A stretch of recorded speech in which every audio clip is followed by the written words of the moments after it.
Tu n'as pas peut-être décidé dans quel pays est-ce que tu devais naître. Tu n'as pas peut-être choisi tes parents. Tu n'as pas choisi dans quelle école est-ce que tu devais aller ou encore ce que tu devais faire lorsque tu étais petit. Mais aujourd'hui, tu peux décider de ce que tu seras. Tu peux décider de où est-ce que tu veux aller. Tu peux décider de ce que tu veux apprendre. Tu peux décider de ce que tu veux faire comme métier.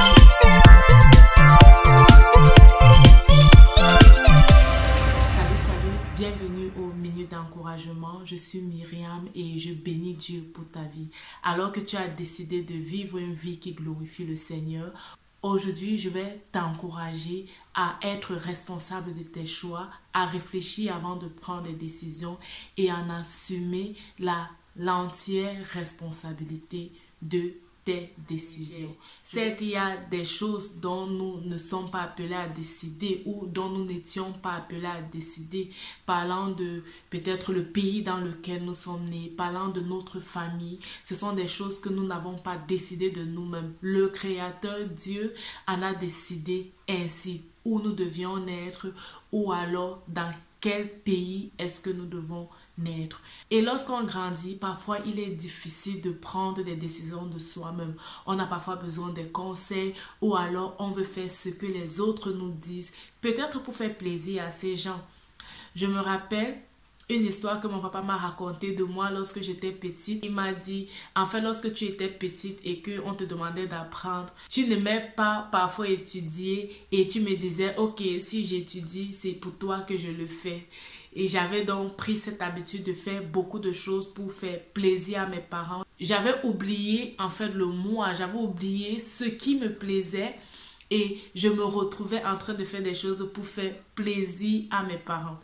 Je ne veux pas te dire de ne pas faire plaisir aux autres, mais je voudrais en fait au travers de cette vidéo t'encourager à être responsable de ce que tu fais, t'encourager à prendre des décisions et à être prêt à assumer l'entière responsabilité de ces décisions. Tu es la seule personne qui doit rendre compte à Dieu de la vie que tu as menée sur cette terre.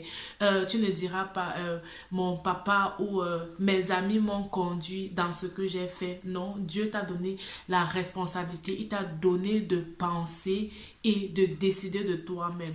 Dans la vie, nous sommes parfois appelés à prendre des décisions et à prendre plusieurs décisions importantes. Peut-être le choix de notre conjoint ou alors notre lieu de résidence ou encore le style de vie que nous aimerions mener. Toutes ces décisions reposent sur notre entière responsabilité.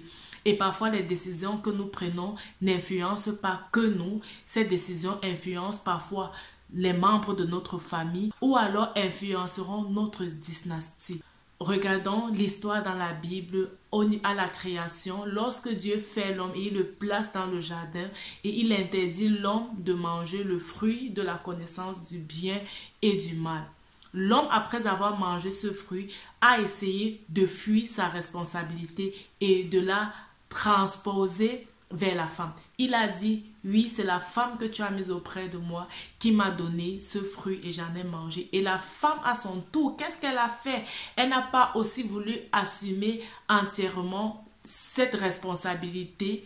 Elle a dit, c'est le serpent en fait qui m'a séduit et j'ai mangé du fruit de cet arbre. Mais Dieu n'a pas puni que le serpent. Dieu a puni le serpent, il a puni la femme et il a puni l'homme.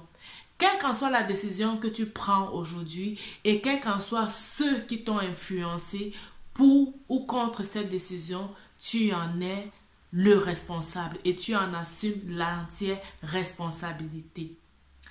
Alors, si je vais te donner une clé aujourd'hui, si je vais te donner aujourd'hui un conseil pour t'aider à prendre des décisions, je vais te dire, regarde la parole de Dieu.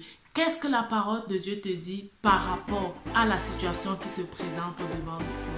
Qu'est-ce que les personnages qui sont mentionnés dans la Bible ont fait par rapport aux situations qui se présentent devant de toi? Est-ce qu'il y a un personnage dans la Bible qui a vécu ce que tu vis aujourd'hui et comment s'en est-il tiré? Je t'encourage vraiment à faire de la Bible, de la parole de Dieu, ton conseiller et tu pourras prendre des décisions qui glorifient Dieu. Alors rappelle-toi, ta vie c'est un don de Dieu et la façon dont tu la vis c'est un don que tu fais à Dieu. Que Dieu te bénisse. Bye bye.